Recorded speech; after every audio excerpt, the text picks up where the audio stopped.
Hello aspirants, एक बार फिर एक नई सीरीज, एक धाकड़ धुरंधर सीरीज लेके आ चुका हूं। इस सीरीज के अंदर हम टाइम के हिसाब से 15 मिनट में एक एक चैप्टर को फिनिश करेंगे। डेली आपको 2 चैप्टर देने की मैं ख्वाहिश रख रहा हूं। इसको पूरा करने का वादा आप पे निर्भर करता है, आपके प्यार के ऊपर निर्भर करता है। स्टार्ट करेंगे। सबसे पहला चैप्टर हमारा रिप्रोडक्शन इन ऑर्गेनिज्म, इसको स्टार्ट करेंगे। सबसे पहले लाइफ आ जाती है हमारे पास में। लाइफ क्या होती है? Life and life span and reproduction, in 2 terms पे बात करें तो कोई भी ऑर्गेनिज्म जब बाय नेचुरल बर्थ पैदा होता है और बाय नेचुरल डेथ वो मर जाता है, इसके बीच का जो गैप है उसे हम कहते हैं life span. And life span duration and organism leave, जब तक वो जिंदा रहता है पैदा होने से मरने तक।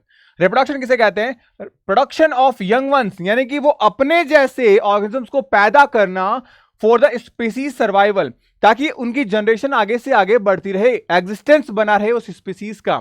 अब ये 2 टाइप के होते हैं। नंबर 1 हमारे पास में है एसेक्सुअल एंड नंबर 2 हमारे पास में है सेक्सुअल। ए सेक्सुअल का मीनिंग क्या होता है कि यहां पे ओनली 1 पेरेंट काम में आता है, ओनली 1 पेरेंट। जबकि सेक्सुअल के अंदर क्या होता है, हमारे पास बाई पेरेंट यानी मेल और फीमेल 2 रिप्रोडक्टिव ऑर्गन्स देखने को मिलते हैं। अब ये ऑर्गन्स अलग अलग ऑर्गेनिज्म में भी हो सकते हैं और ये ऑर्गन एक ऑर्गेनिज्म में भी हो सकते हैं, जिसे हम कहते हैं मोनोसियस। क्या कहते हैं? मोनोसियस। ए सेक्सुअल रिप्रोडक्शन के तौर पे बात करें तो यहां पे डिटेल में बात क्या है, ओनली 1 पेरेंट यहां पे होते हैं।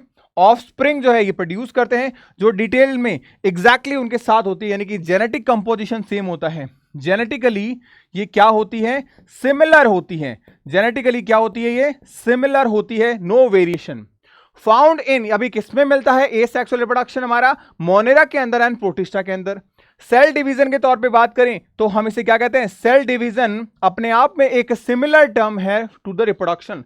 ये मोस्ट इंपॉर्टेंट पॉइंट है कि जो सेल डिवीजन है वो किसके सिमिलर है? रिप्रोडक्शन के सिमिलर है। किसके अंदर? ये यूनिसेल्युलर ऑर्गेनिज्म के अंदर है। किसके अंदर?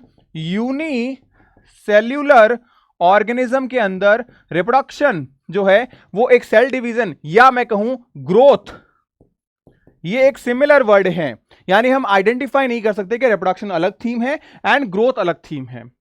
नेक्स्ट बात करें टाइप ऑफ एग्जांपल्स के बारे में, तो ए सेक्सुअल रिप्रोडक्शन का एक टाइप है जिसे हम कहते हैं बाइनरी। बाय मतलब 2, तो ये इक्वल डिवीजन हो जाता है। अब ए सेक्सुअल रिप्रोडक्शन का जो पहला टाइप है हमारे पास में बाइनरी फिजन, वो किस में देखने को मिलता है? अमीबा के अंदर एंड पैरामीशियम के अंदर। दूसरा टाइप है हमारे पास बडिंग, ये किस में देखने को मिलता है हमको? इसमें क्या होता है, इसमें उसमें डिफरेंस क्या है? यहां अनइक्वल डिवीजन है, यानी कि कोई ऑर्गेनिज्म इक्वली डिवाइड हो गया तो बाइनरी फिजन, एंड कोई ऑर्गेनिज्म अनइक्वल डिवाइड हो गया तो वो बडिंग कहलाएगा। ओके, बडिंग किस में होती है? हमारे यीस्ट के अंदर होती है, एक बड फॉर्म हो जाती है। उसके बाद स्पेशल स्ट्रक्चर के तौर पे बात करें जो ए सेक्सुअल रिप्रोडक्शन से रिलेटेड हैं, वहां हमको देखने को मिलता है कोनिडिया। कोनिडिया किसे मिलेगा? एक हमारे पास में फंजाई होती है, कहते हैं पेनिसिलियम। जेम्यूल्स किसे मिलते हैं? स्पॉन्जेस के अंदर। बर्ड्स किसे मिलती है? हाइड्रा में। जू स्पोर्स किसे मिलते हैं? एल्गा के अंदर, यानी एल्गी में। ये चारों के चारों क्या हैं? स्पेशल स्ट्रक्चर हैं for the asexual reproduction. किसके? ए सेक्सुअल रिप्रोडक्शन के अंदर। फिर हमारे पास में प्लांट के, ये सारे ऑर्गेनिज्म के बारे में हो गए, एनिमल्स के बारे में हो गए। प्लांट के अंदर बात करें तो हम इसी ए सेक्सुअल रिप्रोडक्शन को एक टर्म बोलते हैं, इसका नाम है वेजिटेटिव प्रोपोगेशन, जिसमें रनर किसमें होता है हमारे पास में? ग्लैडोसियस में। राइजोम के बारे में बात करें तो जिंजर के अंदर। ट्यूबर के अंदर बात करें तो पोटैटो के अंदर, एंड बल्ब के तौर पे बात करें तो अनियन के अंदर। तो ये फॉर्म है। यहां पे सकर और ऑफसेट भी देखने को मिलता है, जिसका एग्जाम्पल हमारे पास में बनाना एंड जो हमारे पास क्राइसेंथियम है वो देखने को मिलते हैं। नेक्स्ट बात करें सेक्सुअल रिप्रोडक्शन। सेक्सुअल रिप्रोडक्शन के अंदर बात करें तो ये इन्वॉल्व होते हैं फ्यूजन। किसका फ्यूजन? 2 गैमेट्स का fusion, male and female. Human के रेस्पेक्ट में मेल में कौन है हमारे पास? स्पर्म, एंड फीमेल में कौन है हमारे पास? एग। ये क्या प्रोड्यूस करते हैं? Genetic variation. क्यों? क्योंकि यहां पे जब गैमेट फ्यूज होते हैं तो इनमें होता है सेल डिवीजन। क्या होता है? सेल डिवीजन होता है। गैमेट के फॉर्मेशन के दौरान सेल डिवीजन होता है, और इस सेल डिवीजन में एक प्रोसेस होता है जिसे हम कहते हैं मियोसिस। और मियोसिस में एक कंडीशन आती है, एक फेज आती है जिसे हम कहते हैं पैकाइटिन फेज। क्या कहते हैं? पैकाइटिन। प्रोफेज के अंदर देखने को मिलती है, वो किसमें? प्रोफेज के अंदर पैकाइटिन एक कंडीशन देखने को मिलती है, और इस पैकाइटिन के अंदर हमारे पास होता है रिकॉम्बिनेशन। क्या होता है? रिकॉम्बिनेशन देखने को मिलता है, जिस वजह से वेरिएशंस आती है। वेरिएशन का रीजन क्या है? रिकॉम्बिनेशन। अब साइकिल्स के तौर पे बात करें तो जो सेक्सुअल रिप्रोडक्शन है इसमें हमको जनरली हायर ऑर्गेनिजम्स के अंदर कुछ साइकिल देखने को मिलते हैं। पहला है ईस्टर साइकिल, दूसरा है मेंस्ट्रुअल साइकिल। ईस्टर साइकिल में क्या होता है, ये नॉन प्राइमेट्स में होता है, जैसे कि काऊ, डॉग्स, इनके अंदर। जबकि जो प्राइमेट जहां हम आते हैं, जैसे कि हमारे पास ह्यूमंस एंड एप्स, इन्हें प्राइमेट कैटेगरी में आते हैं, इनमें होता है मेंस्ट्रुअल साइकिल, यानी कि जो ब्लड है वो बाहर आता है। ये क्या होता है बेटा, आउटवर्ड आता है। जबकि यहां पे जो ब्लड है वो अंदर ही कंज्यूम हो जाता है, अंदर की ही सेल क्या कर लेती है, उसको वापस से डिसॉल्व कर लेती है। अब ब्रीडिंग के तौर पे बात करें तो हमारे पास ब्रीडिंग का मतलब होता है आगे से आगे यंग वंस का पैदा करते रहना। तो ये या तो कॉन्टिन्यूअस हो सकता है या एक सीजन में होता है। अगर कॉन्टिन्यूअस है तो उसे कहेंगे कॉन्टिन्यूअस ब्रीडर्स, और एक स्पेशल सीजन में होता है तो उसे कहेंगे सीजनल ब्रीडर्स। जैसे कॉन्टिन्यूअस की बात करें तो ये किसी भी समय क्या कर सकते हैं, गैमेट प्रोड्यूस कर सकते हैं, गैमेट को फ्यूज कर सकते हैं, यानी बेबी कंसीव कर सकते हैं। लेकिन सीजनल ब्रीडर्स क्या कर सकते हैं, हर समय गैमेट प्रोड्यूस नहीं कर सकते, हर समय बेबी कंसीव नहीं कर सकते, इनको एक स्पेसिफिक सीजन ही चाहिए होता है। जैसे अगर मैं इवेंट के तौर पे बात करूं कि सेक्सुअल रिप्रोडक्शन के अंदर इवेंट कौन कौन से होते हैं, तो हमारे पास में इसको कैटेगराइज करने के लिए एक वर्ड आता है, इसे हम कहते हैं फर्टिलाइजेशन। फर्टिलाइजेशन। अब फर्टिलाइजेशन से पहले वाला इवेंट अलग, फर्टिलाइजेशन के बाद वाला इवेंट अलग, और फर्टिलाइजेशन खुद एक अपने आप में इवेंट हो गया। यानी pre fertilization, post fertilization and fertilization. Okay, अब प्री फर्टिलाइजेशन मतलब पहले, फर्टिलाइजेशन से बिफोर। तो अगर बात करें फर्टिलाइजेशन से बिफोर तो एक ऑप्शन आता है हमारे पास गैमेटोजेनेसिस, मतलब गैमेट्स का बनना। तो गैमेट्स बनेंगे हमारे पास, क्योंकि फर्टिलाइजेशन में क्या होता है, गैमेट्स फ्यूज होते हैं, एक मेल गैमेट जिसे हम स्पर्म कहते हैं एंड एक फीमेल गैमेट जिसे हम एग कहते हैं। तो ये दोनों फ्यूज तब होंगे जब आपस में मिलेंगे, इनका फ्यूजन तो तब होगा जब ये आपस में मिलेंगे। तो इनके बनने के प्रोसेस को हम कहते हैं गैमेटोजेनेसिस, और इनके मिलने के प्रोसेस को हम कहते हैं गैमेट ट्रांसफर। तो इसका मतलब गैमेटोजेनेसिस एंड गैमेट ट्रांसफर दोनों ही प्री फर्टिलाइजेशन इवेंट का हिस्सा है। गैमेटोजेनेसिस में बात करें तो फॉर्मेशन ऑफ हैप्लॉइड, हमेशा ध्यान रखें सेक्सुअल रिप्रोडक्शन के अंदर जो गैमेट्स फॉर्म होते हैं वो हैप्लॉइड होते हैं, क्योंकि हैप्लॉइड आपस में मिलकर डिप्लॉइड बनाएगा और ऑर्गेनिज्म की पोलैरिटी लेवल मेंटेन रहेगी। तो हैप्लॉइड गैमेट्स। अब इसमें गैमेट्स अलग अलग टाइप के होते हैं, जैसे आइसोगैमेट्स। आइसो मतलब आप देखो यहाँ पे दो लड़कियां सेम दिख रही है, आइसो मतलब होता है सेम, तो यानी सिमिलर, यानी मेल एंड फीमेल गैमेट्स कैसे होते हैं, सेम होते हैं। एग्जाम्पल आपके पास में क्वेश्चन आता है एल्गा। आइसोगैमेट्स का एग्जाम्पल कौन है, एल्गा। हेटेरोगैमेट्स मतलब क्या हो गया, अलग अलग, यानी मेल अलग दिखेगा और फीमेल अलग दिखेगा। ये मॉर्फोलॉजी पे डिपेंड करता है। जैसे मेल में स्पर्म तो कुछ इस तरीके से दिखाई देता है, फीमेल में एग जो कुछ इस तरीके से दिखाई देता है। तो दो डिफरेंट थिंग्स हो गई हमारे पास। फिर हमारे पास है मोनो। मोनो मतलब होता है एक, डाई मतलब होता है दो। अब इस सीएस का मतलब क्या है, जेंडर्स। तो यानी दोनों जेंडर मेल और फीमेल एक ही बॉडी पे हो तो मोनोसियस, और अलग अलग बॉडी पे अलग अलग जेंडर हो तो उसे कहते हैं डायोसियस, दो बॉडी पे। तो यानी both sex are in a one organism and separate sex are present in another organism. जैसे कि मेज, तो मेज हमारे लिए क्या है, मोनोसियस, और जबकि जो ह्यूमंस हमारे पास में क्या है, डायोसियस, एंड पपाया भी इसी का एग्जाम्पल आता है। नेक्स्ट देखें हमारे पास में गैमेट का फॉर्मेशन, यानी गैमेटोजेनेसिस में गैमेट का फॉर्मेशन कैसे होता है। सबसे पहला स्टेप है माइटोसिस।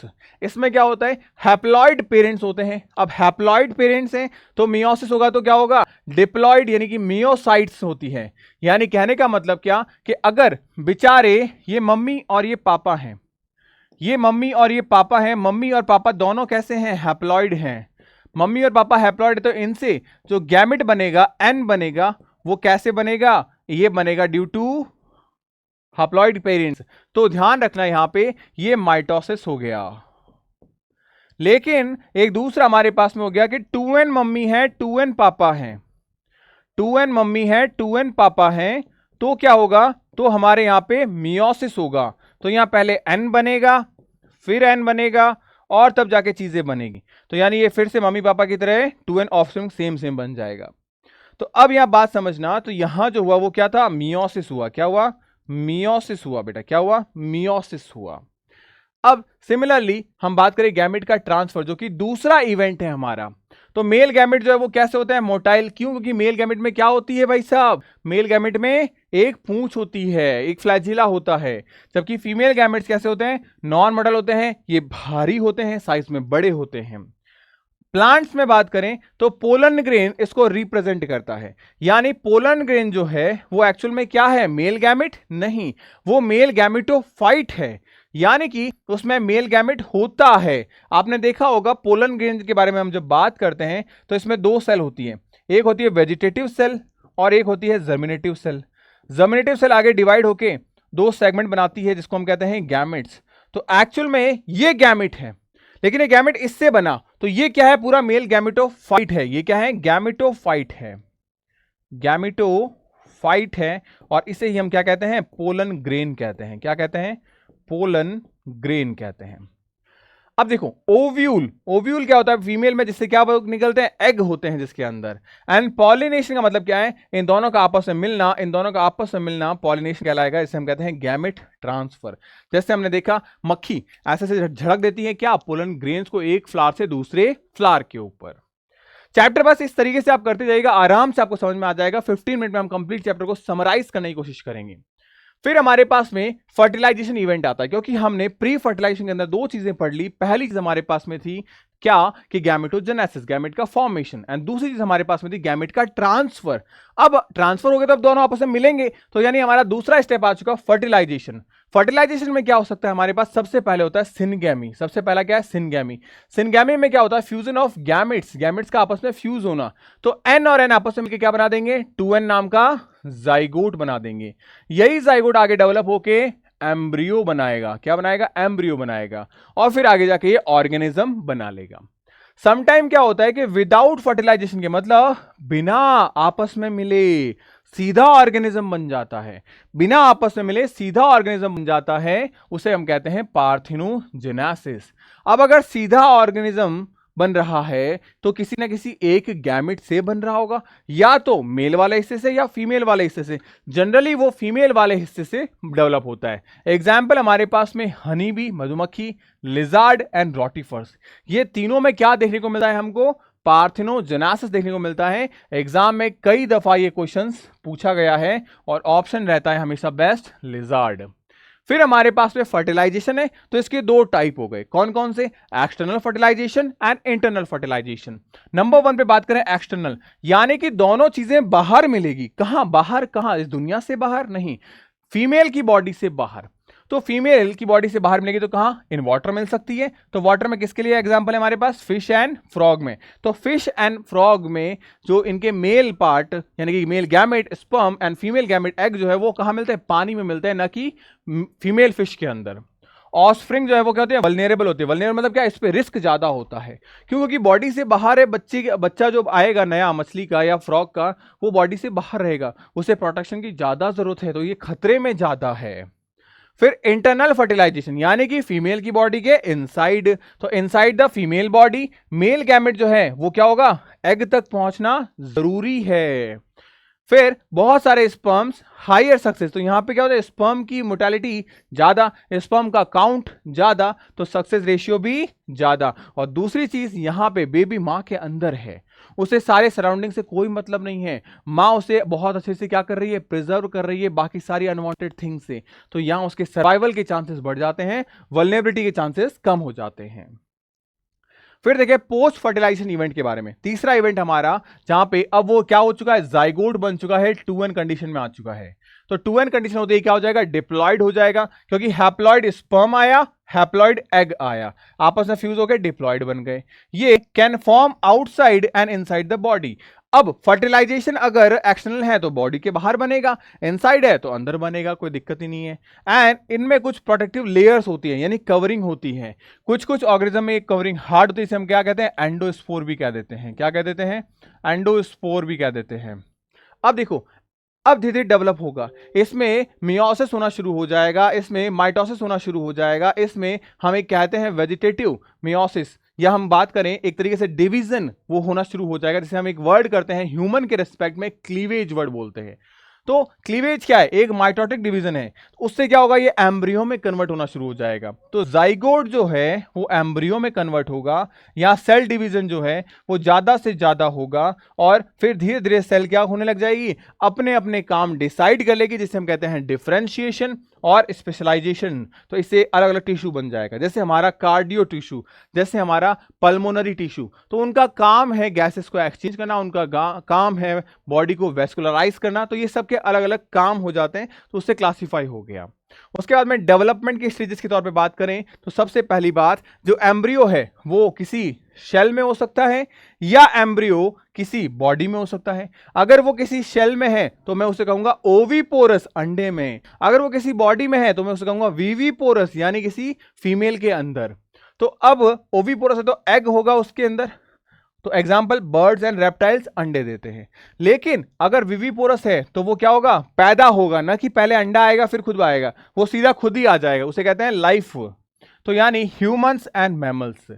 फ्लावर के अंदर बात करें डेवलपमेंट को लेके तो हमारे पास में जाइगोट जो है वो एम्ब्रियो में डेवलप होता है, बाहर का जो ओव्यूल वाला हिस्सा है वो सीड में डेवलप होता है, ओवरी वाला हिस्सा फ्रूट में डेवलप होता है, एंड सीड वाला हिस्सा न्यू प्लांट में डेवलप हो जाता है। यानी एक एग्जाम्पल से समझाऊं मैं आपको, तो हमारे पास में ये स्टिग्मा हो गया, ये ओवरी हो गई। जैसे ही यहां पे पोलन ग्रेन आते हैं तो क्या होता है, ये पोलन ट्यूब बनाता है, फर्टिलाइज कर जाता है। ये ओवरी वाला हिस्सा है। अब इस ओवरी वाले हिस्से के अंदर अगर मैं डायग्राम बनाऊं आपको, तो हमारे पास में ये जो हिस्सा, ये ओव्यूल दिख रहा है आपको। इस ओव्यूल में प्लेसेंटा होती है और ये बहुत सारे चैम्बर्स आपको दिख रहे हैं। अब क्या होता है, यहां पे ये जो अंदर वाला ओव्यूल है, ये ओव्यूल कन्वर्ट हो जाता है सीड के अंदर, और जो ये येलो वाला है ये ओवरी है, ये ओवरी कन्वर्ट हो जाती है किसके अंदर, हमारे फ्रूट के अंदर। और अगर फ्रूट ओवरी से ही बन रहा है तो ऐसे फ्रूट्स को हम कहते हैं ट्रू फ्रूट्स। तो अब ये चीज आपको ध्यान रखनी है। और जो यहां पे जो सीड है, ये सीड आगे जाके एक न्यू प्लांट को ओरिजिनेट करता है। तो ये डिफरेंस यहां पे हमने देखा, ये डेवलपमेंट हमने यहां पे देख लिया। तो कंप्लीट चैप्टर हमारा फिनिश हो चुका है बहुत अच्छे तरीके से। एंड नेक्स्ट क्लास कौन से चैप्टर पे आप सबसे पहले चाहते हो, मेरे को कमेंट सेक्शन में जरूर करना। कैसी लगी है ये सीरीज, ये भी मुझे प्रॉपर्ली बताना। मैं ये चाहता हूं कि आपके एम सेंटर से एग्जामिनेशन तक ये सब चीजें आप प्रॉपर्ली पढ़ लो और एक 15 मिनट के अंदर हम हर चैप्टर को कंप्लीटली फिनिश करें। तो इन क्लासेस को बहुत सारा प्यार देना और मुझे जरूर बताना कि ऐसी क्लासेस आपको कैसी लग रही है, ताकि मैं और भी अच्छा इंटरेस्टिंग कंटेंट आपके लिए लेके आता रहूं। Bye bye, take care, stay happy, stay healthy.